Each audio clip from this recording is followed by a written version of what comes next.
오늘 말씀 우리의 사도행전 1장 1절에서부터 11절 말씀, 성령의 권능을 통한 그리스도의 참된 증인이라는 제목으로 여러분들과 함께 은혜를 나누고자 원합니다. 우리는 지난주에 부활주의를 축하하며 보냈습니다. 예수님께서 부활하신 후 40일 동안 이 지상에 계시다가 500명의 제자들이 지켜보시는 가운데 하늘로 승천하셨습니다. 승천하시기 전 예수님께서는 볼지어다 내가 내 아버지께서 약속하신 것을 너에게 보내리니 너희는 위로부터 능력으로 입혀질 때까지 이 성에 머물라 하시니라라고 누가복음 24장 49절에 명령하셨습니다. 그리고 오늘 또 이 본문에서 오직 성령이 너에게 임하시면 너희가 권능을 받고 예루살렘과 온 유대와 사마리아와 땅끝까지 이르러 내 증인이 되리라 하시니라라고 오늘 이렇게 우리에게 명령하셨던 것을 보게 됩니다. 우리 그리스도인들의 신앙생활에서 절대적으로 필요한 것은 성령의 권능입니다. 이 성령의 권능을 받고 예수 그리스도의 증인된 삶을 사는 것이 바로 그리스도인들의 의무고 사역이기 때문에 그렇습니다. 이 땅에서 영적 하나님의 나라를 확장해가는 복음 증거의 사역을 감당하기 위해서는요, 반드시 성령의 권능을 받아야 되는 것입니다. 우리는 신학의 역사서인 사도행전을 통하여 예수님의 12 제자였던 사도들이 이 성령의 권능을 받고 예루살렘과 온 유대와 사마리아 땅끝까지 증인된 이 사실을 우리가 성령의 통해서 사도행전을 통해서 알 수 있듯이 그들은 여러분 성령의 권능이 아니고서는요 그 무서운 로마의 이 핍박 아래서 복음을 증거할 수 없었던 것을 우리가 이게 살펴볼 수 있는데요. 오늘날도 21세기 현대 기독교인들에게 가장 필요한 것은요 바로 이 성령의 권능입니다. 그래서 여러분들이 성령의 권능을 사모해야 될 것입니다. 사도행전은 성령의 주도와 사도들의 활동에 의한 이 교회 설립 및 복음의 확장 과정에 대한 역사적이고 신학적인 증거로 가득 차 있습니다. 사도행전을 먼저 이해함에 있어서 무엇보다 고려해 보아야 될 여러분 그것은요. 이 사도행전이요.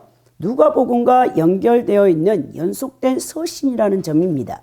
즉 누가복음과 사도행전은 한 저자 곧 의사였던 누가에 의해서 한 가지 전체적이고도 일관된 목적을 가지고 기록된 책입니다.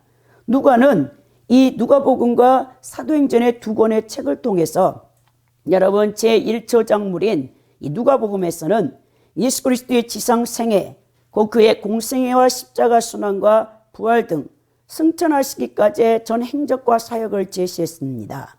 바로 예수님의 지상 사역을 통해 하나님의 구원 보편성을, 다시 말하면 예수님이 모든 계층, 특히 이방인들을 포함한 세상 만민의 구주가 되심을 누가복음서에서 강조했습니다. 이로써 로마 제국 내 이방인 기독교인들을 믿음에 굳게 서게 하고 동시에 믿지 않는 이방인들을 믿게 하려던 의도였죠. 또 누가의 연속 저작물인 제2권인 사도행전은요. 이러한 누가복음과의 연속성상에서 예수님의 승천으로부터 약 30년간에 걸친 초대교회사를 기록하고 있는 내용입니다. 그래야 누가는 이를 통해 이미 그의 연속 저작물의 제1권인 누가복음에서 제시한 바 있는 예수 그리스도의 보편적 구원의 복음이 예루살렘과 유대와 또 사마리아 땅끝까지 이르러 전파되는 과정을 사도행전에서 여러분 기록하고 있는 것이죠. 달리 말하면 사도행전은 이 땅에 성육신 강림하셨던 성자 그리스도께서 인간의 구원을 위한 십자가 구속 순환을 마치시고 부활 승천하며 주셨던 이 성령 강림의 약속과 이 세계 선교의 지상 명령에 따라 성령 강림 이후에 예수님의 남은 제자들, 특히 사도들을 통하여 이루어진 교회 설립과 확장사를 기록하고 있는 내용입니다. 이렇게 볼 때 사도행전은요, 가까이는 사복음서, 보다 멀리로는 구약 창세기까지 거슬러 올라가는 하나님 구속사의 연속성의 맥락에서 제시되고 있다는 사실을 여러분들이 기억해야 된다는 거예요. 구약 여러분 39권은요, 성자 하나님이신 예수께서 성부 하나님의 구속 계획에 따라 이 땅에 오사 인간 구원의 근거가 될 구속사역을 성취하실 것에 대한 언약이었죠. 그리고 복음서에서 기록하고 있는 대로 예수님께서는 구약의 언약대로 이 땅에 오셔서 십자가 순환과 부활을 통하여 인류 구속사역을 온전히 성취하셨습니다. 더 나아가 이 사도행전은요, 하나님의 구속사에 있어서 복음이 이제 예루살렘, 더 나아가 온 유대, 이 사마리아, 땅끝까지 확장되어져 가는 성령께서 사도들을 통한 복음의 확장의 내용을 기록하고 있는 것이죠. 여러분, 예수 그리스도의 십자가와 부활의 가장 중요한 의의가 무엇입니까?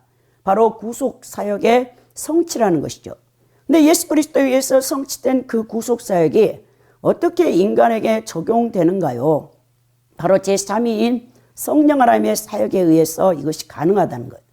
인간의 구속사는 성삼일체 하나님께서 항상 함께 동역하시면서 이루어가고 있는 것이죠. 그러나 사도행전에서 보여지는 이 성령님의 사역은요, 사도들의 복음 증거를 통해 더욱 분명히 나타나고 있습니다. 자, 예수님께서 요한복음 14장 16절에 내가 또 다른 보혜사를 너희에게 보내주겠다라고 약속하시오. 내가 아버지께 구하겠으니 그가 또 다른 보혜사를 너희에게 주사 영원토록 너희와 함께 있게 하리니 그러셨죠. 이 또 다른은요, 이 헬라어 단어에서 알로스가 쓰였어요. 알로스라는 것은 예수님하고 동일한 본질의 이 분이 바로 성령님이라는 거죠. 예를 들어서 여러분, 이 나무와 이 저 탁자가 동일하게 재질이 같잖아요. 이게 여러분 헬라어에서는 알로스입니다. 근데 헤테로스를 쓰게 되면요, 이것과 이 마이크는요 달라요. 그게 헤테로스인데 이 알로스, 보혜사 성령이라는 것은 예수님하고 동일 본질 똑같은 권능과 영광과 능력을 갖고 있는 제3위의 하나님이라는 것을 예수님이 이제 말씀하시면서 인자를 너희들이 부인하는 것은 용서를 받지만 너희들의 눈에 보이지 않는 이 제3위 하나님 성령을 부인하는 자는요 결코 사함을 받지 못한다. 그리고 성령 해방죄를 여러분 이제 거스리는 자는 이 지옥에 간다라고 예수님이 강하게 이 제자들에게 명하신 이유가 뭐냐면요, 성령님은요 여러분들의 눈에 보이지 않아요. 그러나 우리처럼 여러분 지성과 감정과 의지, 이제 인격화됐다. 이제 사실 신격인데 그걸 우리 성령님이 가지고 계세요. 그래서 여러분들이 성령님을 탄식하게 하고 성령님을 고통스럽게 하면 안 된다는 것이죠. 그분이 우리와 동일하게 여러분 이런 더 이 감정을 갖고 있기 때문에 여러분들이 불순종, 예수 그리스도의 말씀에 순종하지 않는 이 불순종을 저지를 때 성령님이 굉장히 여러분 마음이 아프시다는 것이죠. 여러분 이 성령님은요 이 바람과 같은 분입니다. 인간의 눈에는 보이지 않지만 분명히 이 자리에도 성령 하나님이 임재해 계신다는 것을 우리가 늘 인식하고 예배를 드리는 성도들의 자세는요 항상 삼일째 하나님을 경외하는 이 마음으로 여러분들이 예배를 드려야 된다는 것입니다. 우리 눈으로 볼 수 없는 순수한 하나님의 영이시기 때문에 우리가 여러분 성령님을 너무 쉽게 무시한다는 거예요. 이 오순절날 성령 강림은요 보편적 교회를 탄생시켰죠. 자, 즉 구약 시대는 오직 구약 선민 이스라엘만이 하나님의 구원의 공동체로 여겨졌다면 오순절 성령 강림 사건 이후에는 누구든지 예수님을 주로 믿고 고백하는 자는 교회의 이론, 그 신약의 선민이요 구원의 공동체 이론이 될 수 있게 된 것입니다. 또한 성령은 교회를 통해 역사하셔서 예수 그리스도의 구원의 복음이 땅끝까지 확장되어 가도록 그 사역을 주도하고 계신다는 것이죠. 그래서 우리는 지금도 여전히 이 성령님과 함께 사도행전이 28장에서 끝나는 게 아니고 사도행전 29장을 우리가 써내려가야 된다는 것이죠. 우리가 여러분 말씀을 통해 오늘 세 가지 대지로 살펴볼 건데요. 첫 번째는요, 성령을 통한 예수 그리스도의 사역에 대해서 여러분들과 함께 나누고자 합니다. 이것이 사도행전 1장 1절에서부터 4절에 기록되어 있는데요. 자, 우리는 부활하신 예수께서 40일 동안 이 지상에 계셔서 제자들에게 가르치신 주제가 있는데요. 그 주제가 무엇이냐면 하나님 나라입니다. 사도행전의 기록이요, 하나님 나라에 관한 언급으로 시작되고 또 끝나고 있는 것은 결코 우연이 아니죠. 사도행전 1장 3절에 기록되어 있고 28장 31절에 이 하나님의 나라가 계속해서 예수님의 여러분 이 관심사인데요. 이는 곧 사도행전의 전개 방향, 더 나아가 신약시대 구속사의 방향이 곧 하나님의 나라의 복음이 확장이라는 것을 강력히 시사해 주고 있는 이 표현들입니다. 자, 예수 그리스도의 초림으로 이 땅에는 이미 영적 하나님 나라가 도래하였고요. 또 민족적으로 또 강력히 이것이 성령을 통해서 확장되고 있죠. 그러나 아직 여러분 지리적으로 팔레스타인 땅 예루살렘과 또 민족적으로 이스라엘 민족이라는 울타리를 아직 성령이 강림하시기 전까지는 벗어나지를 못하고 있었어요.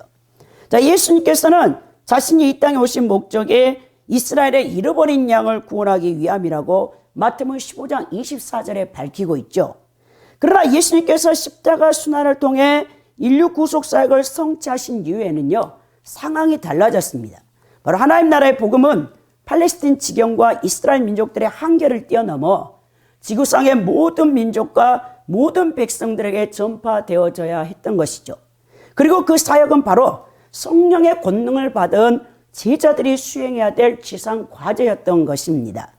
오늘 1절의 내용을 보면요, 데오빌로여 내가 먼저 쓴 글에는 무릇 예수께서 행하시며 가르치시기를 시작하심으로부터라고 기록되어 있는데요, 이 데오빌로여 이 단어가 이 데오필로스의 혹격이 쓰였는데요, 데오필로스란 이름은 하나님 또는 신이라는 뜻의 헬라어 데오스와 사랑이라는 뜻의 필로스가 결합된 인명으로서요, 하나님의 사랑을 받는 자 혹은 하나님을 사랑하는 자라는 의미를 갖고 있습니다. 누가는 누가복음에서도 데오빌로를 향해 누가복음 1장 3절에서 4절에 각하로 그 배운 바의 확실함을 알게 하려 함이로다라고 기록했는데요, 이런 사실을 통하여 이 데오빌로는 이미 예수의 복음을 받아들이고 신자가 된 특징적인 사람이라는 것, 이것을 우리가 알 수 있겠죠. 우리는 이 데오빌로가 사실상 누군지 정확히 신학자들이 또 이렇게 밝히지는 않았지만 그들이 추측하기는 데오빌로라는 이 특정적인 인물은 로마의 고위직 관료라는 것이죠. 그래서 누가가 그에게 보낸 서신을 통하여 이제 그것이 밝혀지는데, 그래서 이 본서가 이 사도행전이 기록된 이 시대가 이 배경이 AD 60년대라는 것을 이제 볼 수 있습니다.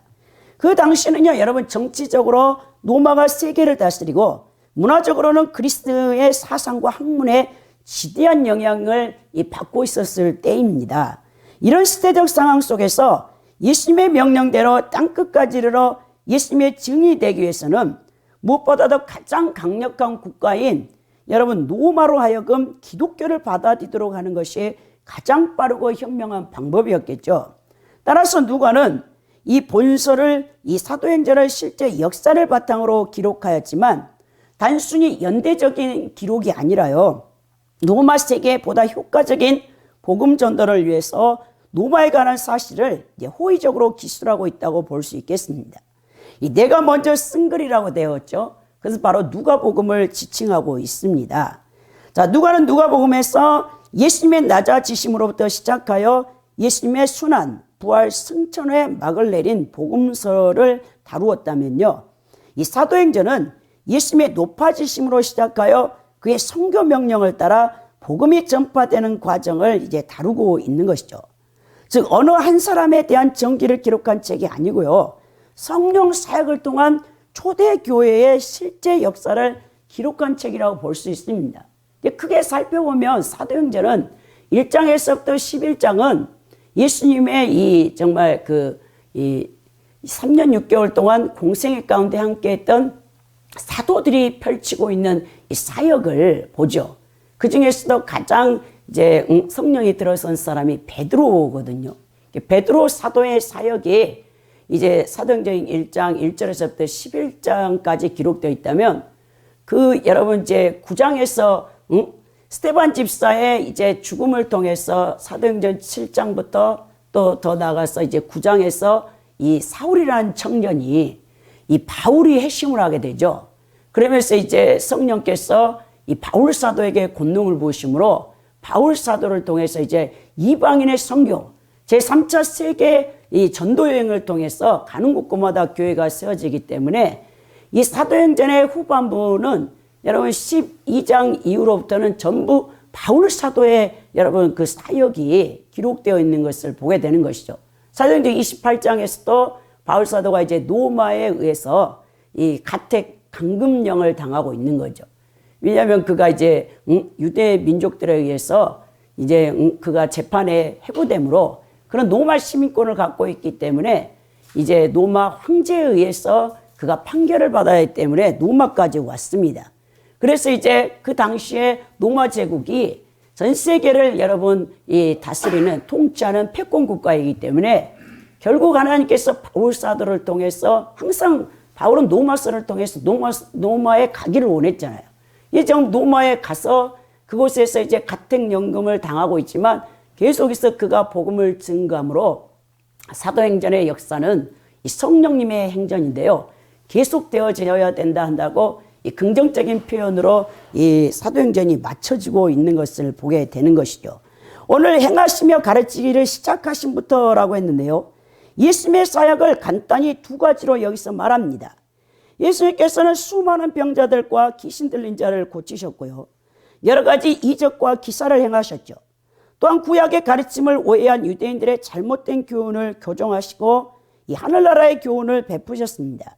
그리스도인이 어떻게 사는 것이 바른 삶인가를 명쾌하게 가르치는 이 마태복음 5장에서부터 7장의 산상수훈을 명하셨고 그 부분이 예수님의 그 모든 사역이죠. 예수님의 3대 사역인데요. 예수님은 천국 복음을 전파하시고 그리고 가르치셔서 양육하셨고 더 나가서 각색 병든 자, 악한 귀신들을 내쫓는 치유 사역을 행하신 것이죠. 여전히 여러분들이 성령의 권능을 받고 성령 충만한 자는요. 이 표적이 사실 따라요. 여러분 그래서 마가복음 여러분 16장 17절 18절에 믿는 자에게는 이런 표적이 따르니 곧 저희가 예수 그리스도 이름으로 귀신을 내쫓고 여러분 새 방언을 말하며 그리고 여러분 무슨 독을 마실지라도 해를 받지 아니하고 소름 넘고 기도한즉 병든 자가 나으리라 했습니다. 여기에 여러분 이 믿는 자에게 따른 표적인 거예요. 모든 믿는 자에게는요 성령이 함께 하시면 그런 역사가 나타난다는 거예요. 근데 오늘날 너무 이 21세기 현대 이 과학과 여러분 의학이 발달하는 이 사회에서 문화에서 사는 우리 크리스찬들은 그런 능력을 잃어버렸어요. 그래서 여러분 우리는요 지금 현대인들이 정신병이 얼마나 시다는지 몰라요. 여러분 예수님을 믿고 있다면서 교회를 다니고 있다는 사람 가운데 귀신 들려가지고 밤낮으로 잠을 못 자고 고통하며 불면증으로 고통하는 사람들, 이 각색 병에 들어서 고통하는 영혼들이 얼마나 많은지 모릅니다. 사실 지금 우리가 이 말세지말에 살고 있는 이때에 더욱더 우리는요 성령의 권능을 받아서 믿는 자에게 따른 표적이 우리와 함께하지 않으면 복음 증거가 어렵다는 사실을 여러분 기억해야 된다는 거예요. 누가는 그의 복음서의 마지막 부분인 누가복음 24장 19절에서도 엠마오로 내려가는 두 지자의 말을 인용하면서 나사렛 예수를 가리켜 말과 일에 능하신 선지자로 표현하고 있죠. 이제 사도행전은 예수의 부활과 승천 이후에 그의 사역을 계승한 사도들과 제자들의 행함과 가르침에 대한 내용으로 다루어지고 있습니다.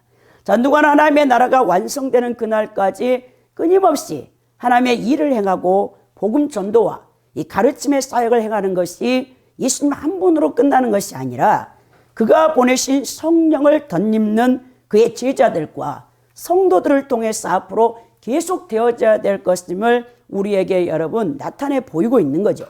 2절에 보면요.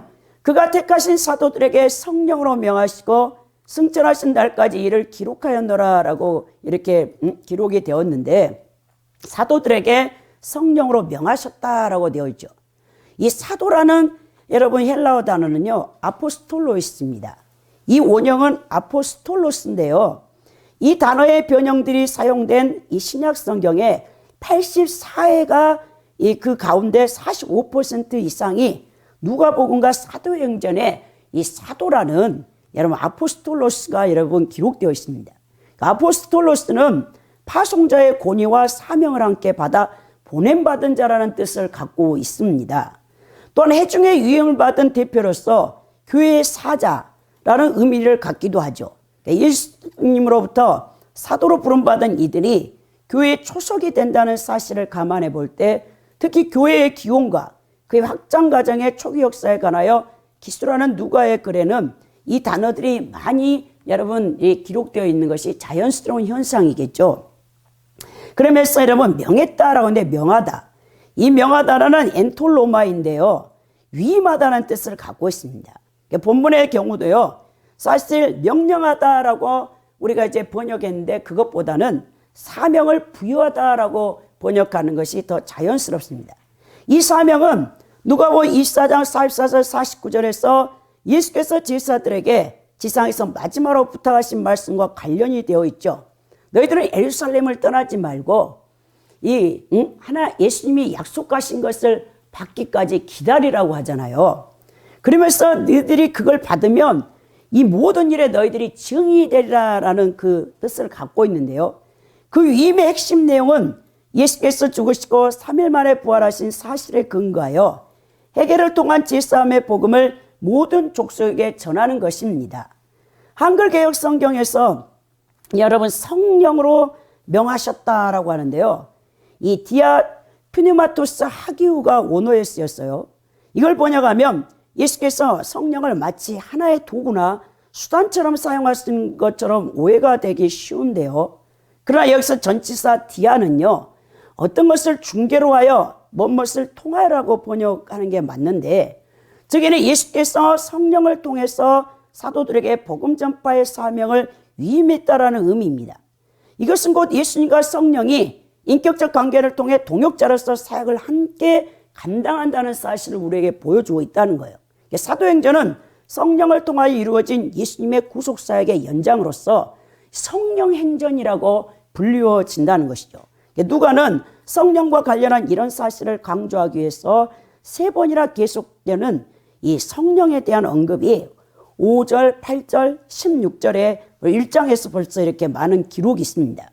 즉 이제 누가는 이제부터 보다 본격적으로 성령의 시대가 도래하여 성령 충만함을 받아야만 예수께서 임하신 복음 전파 사역을 감당할 수 있음을 보여주기 위하여 이 계속적인 성령의 사역을 강조하고 있죠. 그러면서 승천하신 날까지 이를 기록했다라고 했는데요. 이 승천하다라는 뜻이 헬라어로 여러분 아넬렙텐인데요. 이건 단순히 들어올리다라는 의미가 아니에요. 올려졌다는 이 의미는요. 예수님의 이 높아지심, 그 승기의 신분을 알리고 있는데요. 특히 여기서 신적 수동태가 쓰였습니다. 예수께서는 전능하신 하나님의 능력에 의해서 승천하셨고 이로써 본래 하나님 아들의 신분을 완전히 회복하는 승기를 이루셨다는 사실을 여기서 보여주고 있는 거예요. 그리고 3절에는요. 그가 고난 받으신 후에 또한 그들에게 확실한 많은 증거로 친히 살아계심을 나타내사 40일 동안 그들에게 보이시며 하나님 나라의 일을 말씀하시니라 그랬죠. 자, 고난 받으신 후에 나타냈었다라고 하는데요. 예수님께서 여러분 부활하신 다음에 40일간의 이 땅에서 행적이 요약된 부분이죠.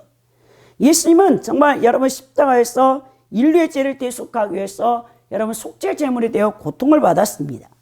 원어 성경에서는 고난받으신 주체가 아무 죄도 없이 죽으신 예수 그리스도임을 강조했던 것을 보게 되는데 자, 예수의 부활 후에 이 현현하신 일을 누가가 더 강조하는 의도로 이 표현하는데 만약 예수께서 부활하셨더라도 여러분 제자들을 비롯한 여러 사람들에게 실제적으로 이 부활하신 모습을 보여주지 않았다면 지난주에 백기자 목사님의 설교 가운데 이 물증은 있잖아요.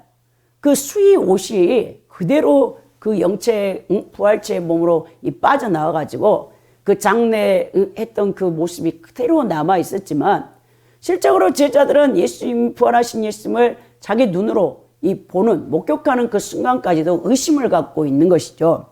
그냥 예수님은 그 제자들에게 확실한 믿음을 주시기 위해서 이 부활체의 몸으로 그들이 여러분 있는 곳에 여러 번 이제 나타나신 것이죠.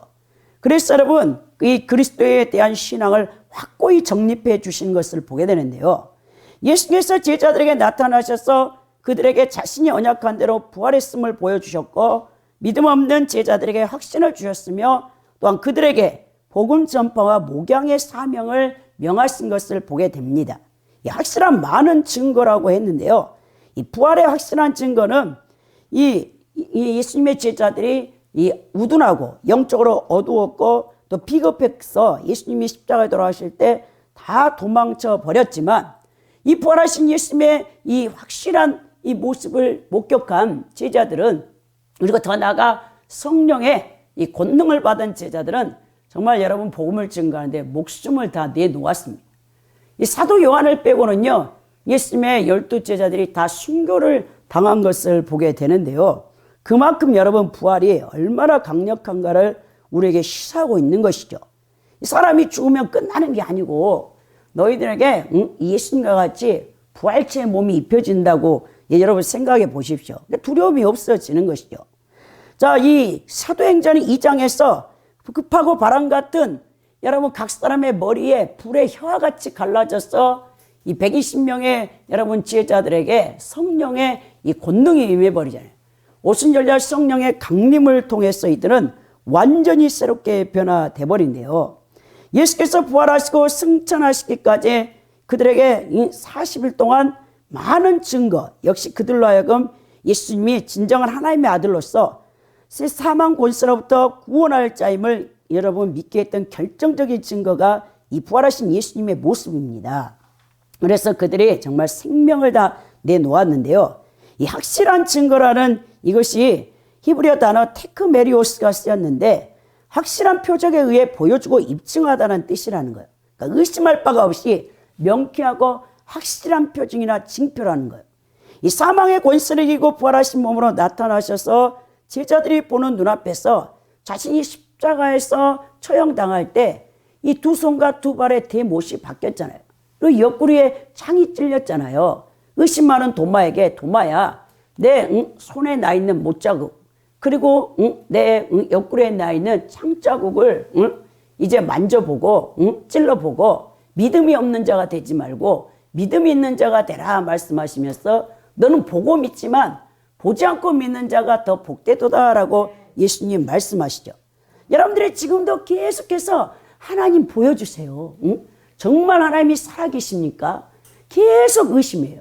하나님이 가장 마음 아픈 거예요. 그래, 내가 너에게 살아있다라고 여러분들의 기도에 응답하고 기적과 이적을 베푸시는 애도 계속 하나님을 의심해요. 이 의심병, 이것을 버려야 된다는 거예요. 이 불신앙이 하나님 앞에 최악의 지악이라는 것을 알아야 된다는 거예요. 얼마큼 예수님이 표적을 여러분들에게 더 보여줘야 정말 예수님이 하나님이고 나의 인생을 책임지고 내가 예수님께 맡기면 내 인생을 우리 주님께서 함께 하신다는 것을 여러분들이 믿겠습니까? 여러분 이 도마와 같은 믿음을 가진 자는 안 된다는 것이죠. 여러분 예수님께서는요 이제 죽은 자 가운데서 살아나셔서 분명한 증거로 제자들에게 보셨던 것처럼 오늘도 성령 하나님을 통해서 그것이 믿어집니다. 여러분 성령이 여러분 안에 내주에 계시잖아요. 그럼 여러분 이 성경의 66권의 말씀이 그대로 믿어지는 거예요. 이게 의심된다는 자체가 여러분들의 신앙이 하나님을 더욱더 여러분 확고히 붙들어야 된다는 것이죠. 사도 요한은요 그러한 예수 그리스도에 대해서 그 첫 번째 서신에서 뭐랍니까? 우리 눈으로 본 바요 주목하고 우리 손으로 만진 바가 되었다라고 요한일서 1장 1절에 진술하죠. 본문에서 누가 역시 이 실증적인 것을 중요하게 여기는 역사가로서의 면모를 여러분 그 일을 확실함을 여러분 보여주기 위해서 테크메리오스라는 이 단어로 증거하고 있습니다. 이처럼 예수의 부활은 모든 전도자들이 확실히 가지고 전파할 수 있었던 너무나 분명한 사실이며 복음의 핵심이라는 거예요. 그래서 기독교의 여러분 교리가요 이신칭의가 아니고요 여러분 십자가와 부활이라는 사실을 잊어서는 안 된다는 거예요. 40일 동안에 예수께서 죽으신 지 3일 만에 부활하시고 승천하시기까지 날수가 40일이라고 기록된 신약성경 전체 본문에서 다 기록되어 있는 것을 보게 됩니다. 예수님이 여러분 부활하셔서 뭘 말씀하셨습니까? 하나님 나라의 일에 대해서 여러분들의 이 제자들에게 말씀하시죠. 40일 동안 이 땅에 계시면서 제자들에게 강조한 것은 하나님 나라라는 것이죠. 이 바실레아 투 데우라는 이 하나님의 나라는요 사복음서와 사도행전에 60회 이상이 기록되어 있어요. 그런데 이 중에 38번이 누가복음과 사도행전에서 여러분 기록되어 있습니다. 그만큼 누가의 핵심 사상은 뭐냐면 하나님의 나라야라는 것이죠. 이것이 바로 사도행전을 기록한 목적이죠. 따라서 예수께서 부활하신 후 40일간 이 땅에 머무시면서 구체적으로 하나님 나라에 관련되어서 이제 말씀하시는데, 이 하나님 나라는 이미 구약 성경에서 선지자들의 입술을 통해서 이사야서 9장 1절에서 7절에, 다니엘서 2장 44절에 여러분 그 도래를 예언했고, 예수의 재림이 이루어질 때 이 하나님 나라가 완성되어진다라고 마태오 25장 34절에, 또 여러분 요한계시록 20장 21장 22장에 다 기록되어 있는 거죠. 한편 누가가 본문에서 예수께서 부활하신 후 하신 일을 요약하면서 하나님 나라 일을 계속 말씀하시는데, 예수 승천 이후에 이 땅에 남게 될 제자들과 성도들이 할 일이 역시 하나님의 나라 일을 말하는 것이 되어야 된다는 것을 우리에게 보여줍니다. 사도행전은 예수께로부터 사명을 받아 하나님 나라를 전하는 사도들과 제자들의 행적을 기록한 것이며, 이로 인하여 초대교회가 확장되어져 가는 과정을 기록하고 있습니다. 4절에 보니까 사도와 함께 모이사 그들에게 분부하여 이르시되, 예루살렘을 떠나지 말고 내게 들은 바 아버지께 약속하신 것을 기다리라 그랬죠. 여러분, 예루살렘을 떠나지 말라 하시면서 예수님이 뭘 명했냐면요, 약속하신 것을 너에게 준다는 거예요. 아버지께서 약속하신 것은 무엇입니까? 누가복음 여러분 말미에 해당하는 누가복음 24장 49절에 내 아버지의 약속하시는 것이라고 동일한 표현인데, 본절에서 예수님 말씀에는 이 삼위일체 하나님이 모두 등장하고 있죠.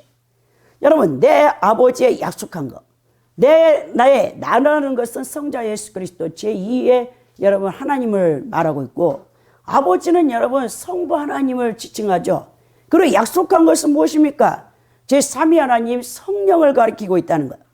여러분, 이 삼위일체가 여러분 예수님의 이 증언을 통해서도 나타나 있는 것이죠. 또 예수님이 요한복음에서도 세례 요한에게 여러분 세례를 받을 때 요단강에서 세례 받잖아요. 그때 예수님이 이제 세례 받고 일어서시는데 하늘문이 열리며 음성이 들려죠. 이런 내 사랑하는 아들이요 내 기뻐하는 자라 라고죠. 성부 하나님의 음성이 들리잖아요. 그리고 이가 메시아라는 것을 세례 요한에게 확증하기 위해서 비둘기 같은 성령이 여러분 세례 받고 일어서는 예수 그리스도 위에 임하는 것이죠. 삼위일체 하나님의 그 사역이 동시에 여러분 항상 구속사를 진행시키고 있다는 것을 우리에게 보여주는데요. 이 삼위일체는 세 분이 한 분이요, 한 분이 세 분이라는 거예요. 근데 사람들이요, 인간의 이 타락한 이성으로는 이해가 안 돼. 어떻게 세 분이 한 분이 되고 한 분이 세 분이냐. 그래서 막 여러분 2000년 교회사 가운데 계속해서 이 교부들의 이 논쟁, 그러니까 어리수자 같은 이단이 나오는 거죠. 예수님을 첫 번째 피조물로 이 격상시켜 버리는 거예요. 근데 그걸 대항해서 아타나시우스, 여러분 알렉산드리아 총대주교였던 아타나시우스가 46년 동안 대주교를 수행하면서 이 아리우스 이단을 격파하기 위해서 황제가 바뀔 때마다 이 정치하고 이제 여러분 이 종교가 하나 되어지잖아요. 314년 밀라노 칙령을 통해서 콘스탄스 대제를 통해서 기독교가 국교화되면서 로마의 이 황제들이 바뀔 때마다 아리수주의자가 이제 황제가 거기 교리에 이제 미혹된 사람은 이 아타나시우스를 유배시켜. 그래서 여러분 20년 동안 5번의 유배를 당하는 거죠. 아타나시우스의 여러분 인생은요, 이 삼위일체 가운데서 여러분 예수 그리스도의 완전한 신성과 완전한 인성을 여러분 사수하기 위해서 5번의 유배를 당합니다. 여러분 그래서 아타나시우스를 여러분 교회 기둥의 터요, 그리고 진리의 수호자라는 명칭이 여러분 이렇게 수여되는데, 정말 여러분 그 아타나시우스의 노력이 아니었으면 이게 이제 이단적인 교리로 여러분 아리수자의 그 교리가 확정돼 버렸겠죠. 그럼 우리가 구원을 받을 수 없는 잘못된 이단 교리로 신앙을 가졌다면 다 열심을 내도 여러분 구원받지 못하는 거예요. 여러분 이 아타나시우스가 이 325년 니케아 공의에서 아리수자를 격파하면서 그가 사용했던 용어가 호모우시아예요. 동일 본질이라는 거예요. 성부, 성자, 성령이 동일 본질을 갖고 있다. 그래 또 하나가 용어가 히포스타시스예요. 이게 뭐냐면 새 위격을 갖고 있다. 이 토티르리안이 여러분 가장 먼저 삼위일체를 주장하는데 그는 이 substantial을 썼어요. 이게 뭐냐면요, 페라조나라고 해서 가면을 썼다는 거예요. 이 세 분이 여러분 한 동일 본질인데 세 위격을 갖고 있다. 3person이라는 거예요. 각 이 성부가 지정의를 따라가고 있고 성자가 지정의를 따라가고 있고 성령이 지정의를 따라 갖고 있다는 거예요. 그러니까 이게 이해가 안 되죠. 인간의 이성으로. 근데 여러분 전혀 이런 교리를 모른다 해도 성령을 받게 되면요. 삼위일체 이 교리가요. 100% 믿어집니다. 이게 안 믿어진다는 것은 이상한 거예요, 사실. 왜냐하면 성령이 우리 안에서 진리로 인도하기 때문에 저희 친정어머니는 전혀 뭐 이런 신학적인 것도 모르고 그러시지만요. 삼위일체에 물어보면 다 믿어요, 100%. 그런 거 보면 어린아이도요, 성령 받은 사람은요, 삼위일체가 다 믿어지는 것입니다. 여러분, 그래서 이분들이 이 지정의 신격을 세 분이 따로 가지고 계시면서 그분들이 바로 하나의 동일 본질을 갖고 있다. 이게 극단적으로 나간 이단들은요, 이 타락한 인간이성으로 삼일체론을 이해하지 못하는 삼신론으로 빠진다든지 아니면 단일신론, 여기서 성부 순환설을 주장하여 극단적인 잘못된 신앙에 빠집니다. 여러분, 성부 하나님께서 이스라엘에게 보존하시겠다고 약속한 이 영, 요엘서 2장 28절에 에스겔서 36장 26, 27절에 또한 예수님은 그 성령을 하나님이 너에게 주실 것이라고 사도들에게 말씀하시고 있는 것이죠. 요한복음 14장 16절과 26절에 이 초월자이신 성부 하나님과 유한한 인간이 어떻게 생명연합이 가능하겠습니까? 이 말씀이신 노고스, 제2인 성자 예수 그리스도께서 성육신을 한 거죠. 말씀이 인간의 몸을 입고 오셨다는 것입니다. 이게 여러분 신학적으로 인카네이션이잖아요. 말씀이 육화되어졌다. 말씀이 사람의 몸을 취하셨다 하심으로 다리 역할을 해주어야 초월적인 성부 하나님과 구원받는 성도들이 여러분 이 생명연합이 가능하게 되는 거예요. 그래서 예수님이 매개자 역할을 하는 거죠. 중재자 역할을 하는 거죠. 예수 그리스도께서 100% 인성과 100% 신성을 가지고 계시기 때문에 인류의 죄를 대속하신 속죄제물이 되실 수 있을 뿐만 아니라 우리의 구세주가 될 수 있는 것입니다. 바로 예수 그리스도의 부활은요, 예수님께서 100% 하나님이심을 여러분 이 당신이 그리스도의 신성을 확증해 준 사건이라고 여러분 우리 백자 목사님이 지난주에도 말씀하셨죠. 여러분 기독론과 삼위일체의 정통을 부인하는 자들은 이단이죠. 2000년 교회사 가운데 7번의 공의의 논증을 통해서 이 예수 그리스도의 신성과 인성이 확정되어졌고요. 또 이 삼위일체로는 381년 콘스타노플 공의에서 이 갑바도기아의 세 교부들, 여러분 나지안주스의 그레고리, 대바실리우스, 그리고 니사의 그레고리를 통해서 성령 역시도 이 100%의 이 하나님이시다. 신성이 확정되어짐으로 이제 끝났습니다.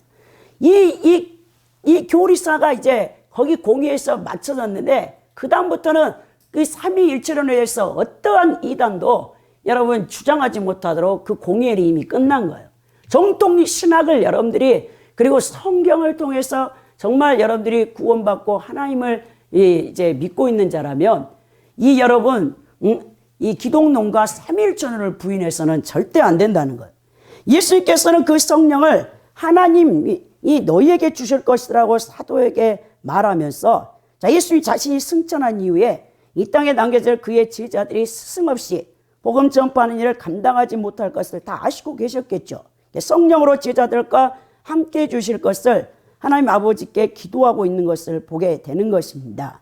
자, 성령께서는 또 다른 보혜사로서 예수 그리스도의 사역의 연장선상에서 사역을 하고 있는 거예요. 그래서 고신대 조직신학자인 이 박영동 교수가 일그러진 성령의 얼굴이라는 책을 보면 성령께서는 수주부하시는 분으로서 절대 자신을 드러내지 아니하시며 오직 예수 그리스도의 사역을 드러내심으로 예수님이 선포하신 천국 복음을 이적과 함께 나타내 보이신다는 거예요. 성령 강림은 예수님을 믿는 성도들에게 엄청난 축복입니다. 왜냐하면 예수님께서 내가 떠나갈수 너에게 더 유익하다라고 말씀하셨어요. 육체를 지으신 예수 그리스도는 한계를 갖고 있습니다. 여러분 예수님이 3년 6개월 동안 공생의 사역을 했지만 이제 유대 땅, 이스라엘, 예루살렘 뭐 더 나가 사마리아 조금 가고 그 지역적인 한계를 보이셨어요. 그러나 그리스도께서 승천하시고 성령이 오심으로 인하여 영적 은혜가 온 세상에 전파되어진요. 그리스도의 구원 사역을 성령께서 이어서 계속 수행하고 계시므로 이제 성령 받은 성도들에게 권능이 주어지므로 땅끝까지 복음을 증거하는 데 제약을 받지 않게 되었다는 거예요.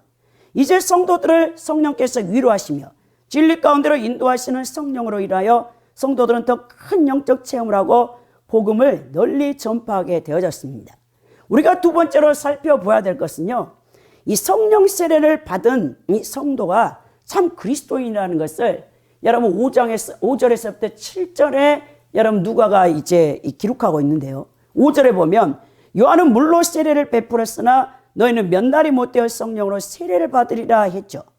이 본절은 구약성경 요엘서 2장 28절에 새 신을 만민에게 부어주겠다는 구약 예언과 연결되어 있는 내용인데요. 그리고 예수님께서 마가복음 1장 8절에 그는 성령으로 너에게 세례를 주시리라 한 이 예언이 이제 얼마 남지 않았다는 것이죠. 여러분, 세례가 무엇입니까? 세례는 바프티스트 때의 원형 밥티조가 여기 쓰였는데요. 담그다라는 뜻과 함께 씻다라는 뜻을 갖고 있죠. 세례는 성찬과 함께 기독교 2대 성례입니다. 세례는 죄로 오염된 옛사람이 죽고 회개하여 하나님을 향해 새 사람이 되다라는 의미를 갖고 있죠. 그렇다면 성령 세례를 받으라는 말은 무엇입니까? 여러분, 물세례의 예식은 형식이지만 성령 세례는 제사함 받은 성도들에게 성령께서 내주하셔서 함께 거하신다는 것이죠. 여러분, 이제 여러분들이 교회 입교식을 할 때 물세례를 다 받잖아요. 물세례를 받았다고 여러분 구원받은 겁니까? 아니라는 것이죠. 여러분, 이 요한의 물세례와 성령 세례의 차이점이 있는데요. 여러분, 세례 요한이 베푼 물세례는 죄를 회개하는 상징으로 베푼 것입니다. 그러므로 세례 요한의 물세례는 죄인을 온전히 구원하고 영생을 주는 세례가 아닙니다. 이 요한의 물세례는 다만 불신앙과 부도덕적 죄를 회개하고 예수 그리스도께서 주시는 성령 세례를 받기 위한 준비 과정에 불과한 것이라는 거예요. 이 성령 세례는요, 우리 기독교의 이 성경적 교리 하나로서 가장 중요한데요. 우리가 예수 그리스도를 영접할 때 동시에 일어나지만 거듭남과 구분되는 성령의 사역입니다. 이 거듭남이 그리스도를 성도 안에 거하시도록 이끈다면 성령 세례는 이 성도들을 그리스도 안에 거하시도록 이끄는 성령의 사역이라는 거예요. 거듭남의 영혼을 죽음에서 생명으로 인도하지만 성령 세례는 이 살아난 영혼을 머리이신 그리스도와 연합시켜서 모든 성도들을 한 몸의 직체가 되게 한다는 것입니다. 그래서 여러분, 성령 세례를 통하여 이 성도들은 아담 안에 있는 옛 창조에서 벗어나 영원히 그리스도 안에 있는 새 창조에 놓이게 되죠. 그래서 바울 사도가 고린도후서 5장 17절에 누구든지 그리스도 안에 있으면 새로운 피조물이라 이전 것은 지나갔으니 보라 새 것이 되었다라고 말씀하고 있죠. 이 성령 세례에 대해서 여러분 세 종류가 있는데요. 첫째는 그리스도와 연합으로서 성령 세례죠. 그리스도를 믿고 거듭난 모든 성도는 사실 그리스도와 연합으로서의 성령 세례를 이미 받은 것입니다. 이 세례의 영적 측면은 이 누군가와 결합시키거나 누군가의 권세 밑에 두는 것인데요. 그러므로 성령 세례는 성도들을 머리이신 그리스도와 유기적으로 연합하도록 만들죠. 이게 갈라디아서 3장 27절의 말씀인데요. 누구든지 그리스도와 합하기 위하여 세례를 받은 자는 그리스도로 옷 입었느니라 라고 말씀했죠. 자, 그리스도와 성도들의 연합은 그리스도 안에서 성도와 성도 사이의 연합으로 이것이 이루어집니다. 두 번째 성령 세례는요, 완전 성화로서의 성령 세례인데요. 이것은 18세기의 영적 부흥을 주도했던 요한 웨슬리의 견해죠. 자, 성령 세례 완전 성화를 사실 동일시하는 것을 굉장히 요한 웨슬리는 꺼려했는데 이 요한 웨슬리의 완전 성화의 교리를 이어받은 아담 클라크는요, 완전 성화를요, 성령의 더 큰 유입으로부터의 세례받음이라고 여기 칭하기도 합니다. 19세기에 접어들면 웨슬리의 신학 사상으로부터 영향을 받은 미국 제2차 대각성 운동의 주장인 찰스 피니가 여러분 단순히 거듭남의 체험을 한 사람을 저차원의 그리스도인, 완전 성화에 이른 고차원의 그리스도인이라고 구분했는데요. 특히 그는 거듭남 이후에 따르는 경험을 강조하면서 완전 성화는 성령 세례 혹은 위로부터 능력 입힘이라고 부르기 시작했습니다. 자, 웨슬리가 성령 세례를 성화에 초점을 맞추었다면 찰스 피니는 성화와 권능을 모두 강조했습니다. 그러나 그의 하반기의 사역, 1870년에 접어들면서 피니는 완전 성화와 성령 세례를 구분하기 시작했는데요. 완전성하는 신자의 전적 헌신을 통하여 얻어지는 성결 체험이고, 성령 세례는 봉사를 위해 은사로서 부어지는 권능으로 이해하게 되어집니다. 피니는 성령 세례가 완전성화가 아니라고 주장했고, 이것이 오순절 운동의 선구자로서 오순절주의자들에게 영향을 미치고 있는데요. 세 번째, 이 성령 세례가 오순절파들이 이제 강조하는 하나님의 권능으로서의 성령 세례죠. 이것은 사도행전 1장 8절의 이제 말씀인데, 이 성령 세례 받은 사역자들을 통하여 성령의 권능이 임하여 사역의 큰 열매를 이제 맺게 되는 것을 보게 됩니다. 그래서 여러분, 무디 또 이제 피니 같은 사람들이 이 성령의 이 권능을 받고 엄청나게 쓰임 받음으로 무디 같은 사람은 전 세계 1억만 명을 하나님께 인도하는 그런 큰 일을 행했던 것을 보여주는 것이죠. 이 D.L. 무디의 영향을 받은 토레이가 이 성령을 두 측면으로서 여러분 말하는데, 하나는 내주하시는 성령과 부어주시는 성령을 구분했어요. 이 내주하시는 성령은 거듭난 그리스도인에게 성령이 영안에 임하셔서 거룩하게 하시고, 부어주는 성령은 거듭남 이후 성령이 성도에 임하셔서 봉사를 위한 능력을 부어주시는 성령 세례라고 이렇게 토레이는 이렇게 말하고 있습니다. 여러분, 어찌됐든지 이 성령 세례는 우리 크리스찬들에게 이 받아도 되고 안 받아도 되고 그게 아니에요, 여러분.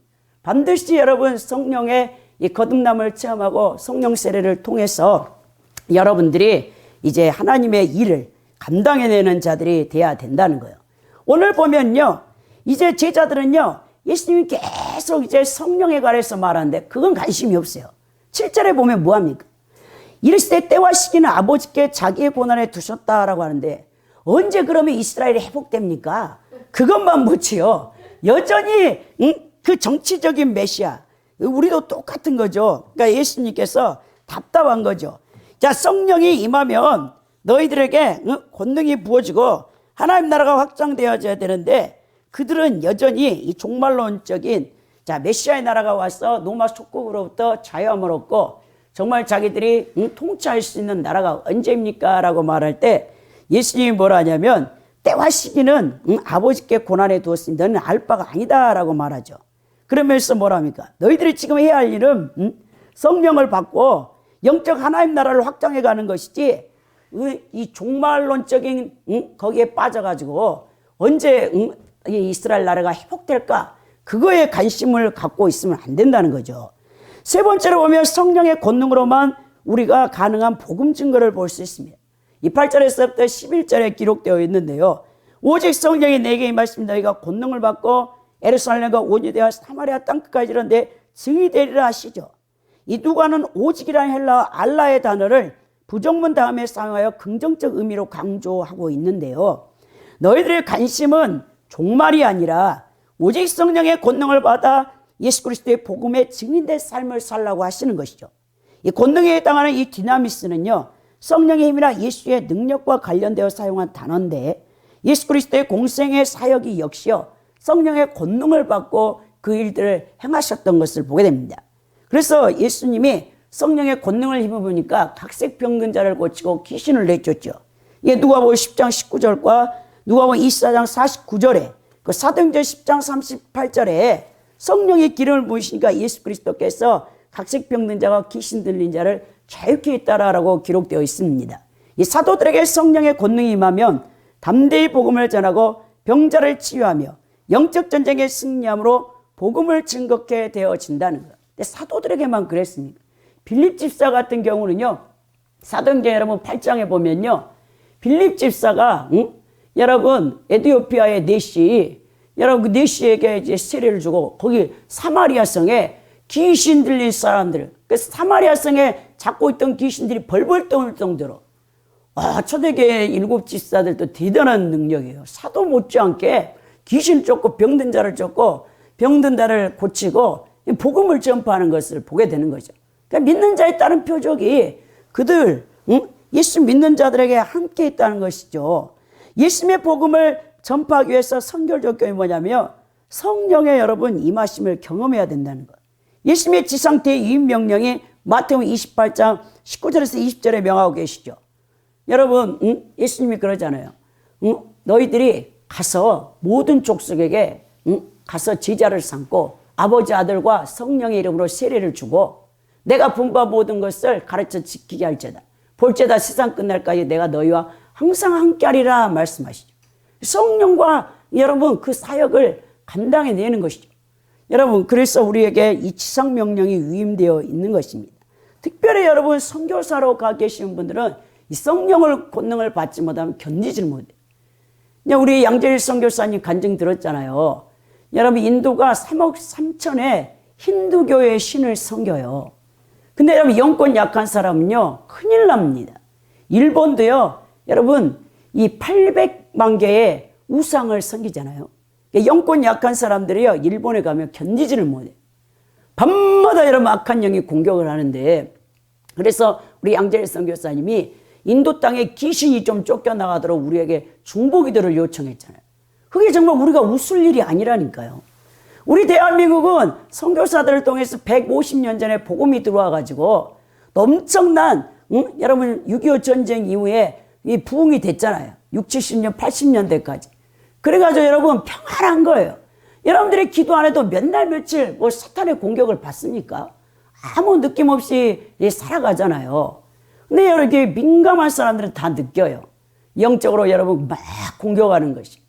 그런 여러분 이런 이 사탄이 또 이 악한 영들이 이 할 수만 있으면 우는 사자가 되어서 믿는 성도들까지 넘어뜨리려고 지옥 보내려고 이 발악을 한다라고 이 말씀하는 것처럼 여러분들이 깨어있고 성령 충만하지 않으면 여러분들이 이 예수님을 복음을 증거할 수 없다는 것을 우리에게 보여줍니다.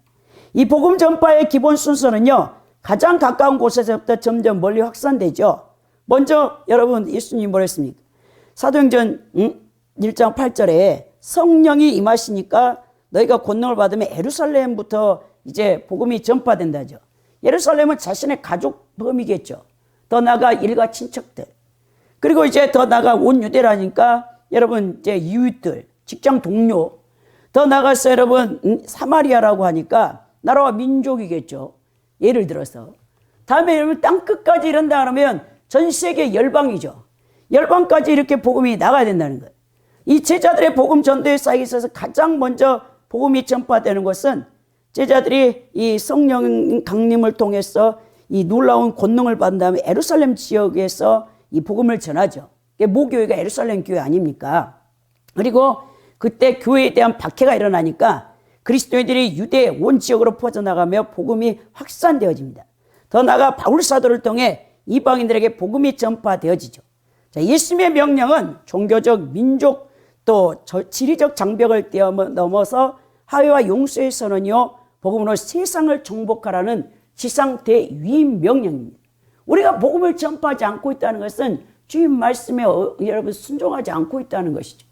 그래서 여러분들은 때렸든 못 얻든 이 복음의 진리의 말씀을 전파해야 돼요. 그게 여러분들의 모든 크리스찬들의 사명입니다. 내 증인이 된다고 했잖아요. 증인은 이 마르티레스의 원형 마르티스인데요. 직접 자신이 보고 들은 바를 여러분 학언하고 증언할 수 있는 자예요. 즉 여러분 이 증인은 순교자하고 동격입니다. 예수 그리스도를 여러분 증거할 때 로마의 열 황제에 의해서 얼마나 많은 이 교회사를 살펴보니까 순교자들이 나왔는지 모른다. 사자의 밥에 콜레시움 원형 경기장에 로마의 귀족들 원로들의 기쁨 그게 이제 오락이에요. 오락. 예수 믿는 크리스찬들을 그 여러분 콜레시움 원형 경기장에 집어 던져요. 그래서 사자 이 한 몇 날 며칠 굶주린 사자를 풀어 몇 마리씩 풀어 넣어. 그래가지고 거기서 다 물로 뜯겨서 죽는 거죠. 갈기갈기 찢겨가지고. 그걸 보고 그 타락한 로마인들이 기뻐가지고 막 환호성을 지르죠. 여러분 그런 고통. 그리고 네로 황제 같은 그 극악무도한 황제는 그리스도인들을 여러분 다 태워가지고 로마 시내에 불을 밝히는 햇불을 용 기름으로 다 사용해요. 그 정도로 여러분 박해 가운데서 그들이 여러분 카타콤에 전혀 빛이 들어오지 않는 곳에서 이 숨어서 살죠. 그걸 견딘 거예요. 250년에서 300년간의 이 박해를 초대교회사를 보면 얼마나 고통 속에서 그리스도의 복음을 지켰는가. 근데 말세는 더 하겠죠. 적그리스도의 상황에서 7년 대환란 때는요, 거의 초대교회 이 카타콤을 뭐 상상해도 되게, 뭐 우리가 더 할지도 모르겠죠.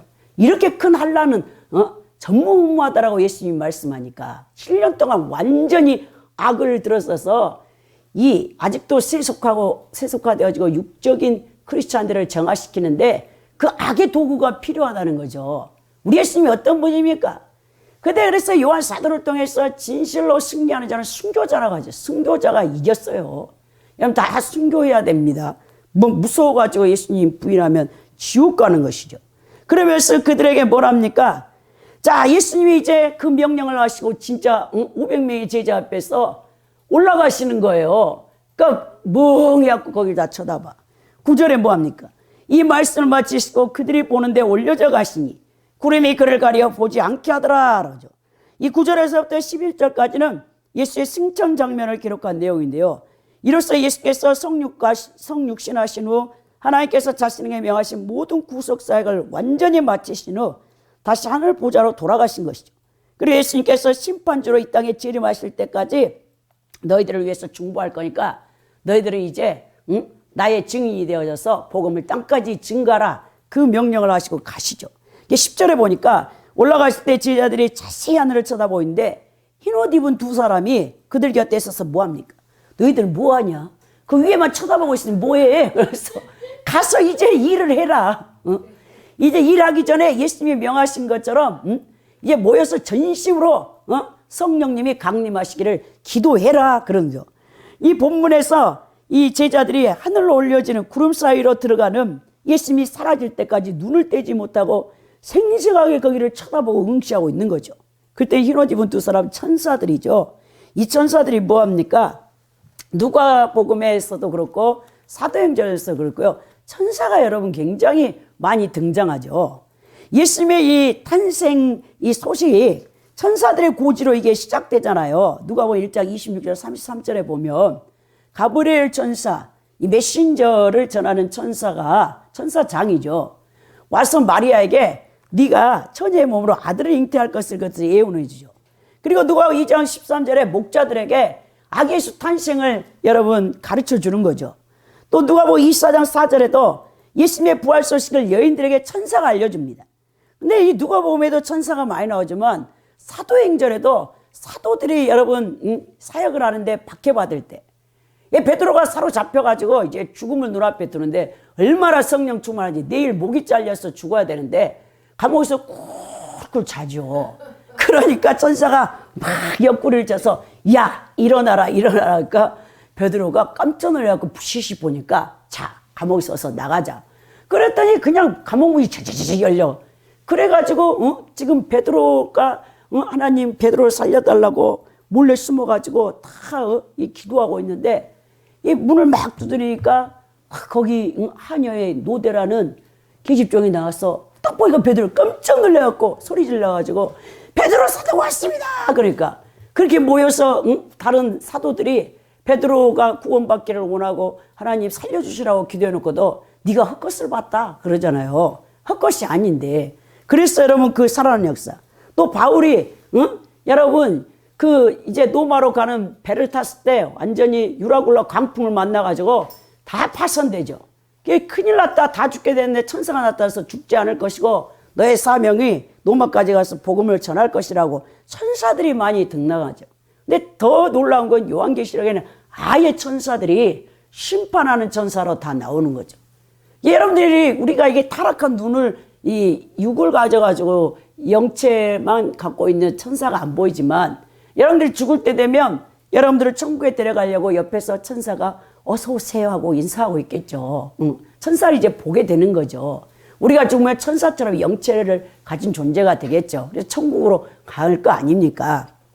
이 천사들이 특히 교부들은요 예배 드릴 때 그 예배당에 대천사들이 다 지키고 있다라고 그렇게 많은 여러분 기록을 남기고 있어요. 여기 바로 이 자리에도 대천사가 와서 지킬 것을 믿습니다. 여러분 11절에 보면 이르되 갈릴리 사람들아 어찌하여서 하늘을 쳐다보느냐 너희 가운데 산을 올려주신 예수는 하늘로 가심을 본 그대로 오시리라 그러죠. 그러면서 우리에게 뭐랍니까? 예수님이 언제 재림할까? 그 밤낮 지금 우리 성도들에게 필요한 것은요, 하늘만 쳐다보고 밤낮 예수님의 재림 때의 징조나 상황을 분석하며 근심 걱정할 것이 아니라 한 영혼이라도 더 복음을 듣게 하여 구원받게 하는 일이 더 시급하다는 사실을 여러분 깨달아야 되는 것입니다. 예수님의 재림엔 역사적인 사실은요 분명한 거예요. 예수님 재림하세요, 반드시. 그렇다고 그 재림만 바라보고 자신이 할 일을 하지 않고 빈둥거리는 자가 되어서는 안 된다는 거예요. 자, 예수님께서 재림하셔서 불로서 심판하시기 전에 주변에 아직도 진리의 복음을 듣지 못하여 지옥 가는 영혼들이 너무나 많다는 사실을 여러분 깨닫고 한 영혼이라도 그리스도의 복음을 전파하여 그들이 주께 돌아오는 그 사역에 여러분들이 올인하시기 바랍니다. 결론적으로 예수님께서 2000년 전 팔레스틴 땅에서 공생애를 시작하신 지상사역은요, 교회를 통해 온 만민을 구원하시려는 구원의 섭리요 기반이요 시작일 뿐입니다. 우리 주님의 사역은요 오늘 또 계속되어지고 있습니다. 성도들 중에는요 주님의 사역에 복음서로 기록된 내용으로 끝난 것으로 생각하는 분들이 있는데요, 부활하시고 승천하심으로 주님의 모든 사역이 맞춰졌다라고 여기는 것은 잘못된 것입니다. 그러나 예수님의 이 복음서에 기록된 지상사역은 오순절날 이 성령의 강림으로 계속해서 지금 현재도 지연되고 있다는 거예요. 성령께서 120명의 제자들에게 임재하셔서 성령의 권능을 보여주심으로 여러분 교회가 세워지고 교회를 통해 세계 만민에게 복음이 전파되게 하심을, 하나님 백성을 양육케 하시며 영적 하나님 나라를 지금도 계속해서 여러분 건설해 가고 계십니다. 주님의 사역은 오늘 또 내일 또 계속 성령님을 통하여 순종하는 그리스도인들에게 권능을 부어주심으로 확장되어져 가고 있습니다. 성령께서는 지금 이 시간에도 귀한 일꾼을 찾고 계시죠. 왜냐? 몸이 없으시기 때문에 누가 내가 이 일꾼을 불러가지고 성령님의 손가발이 되어질까? 성령님이 사람을 사실 찾고 있는 것이죠. 여러분들이 그런 주인공이 돼야 된다는 거예요.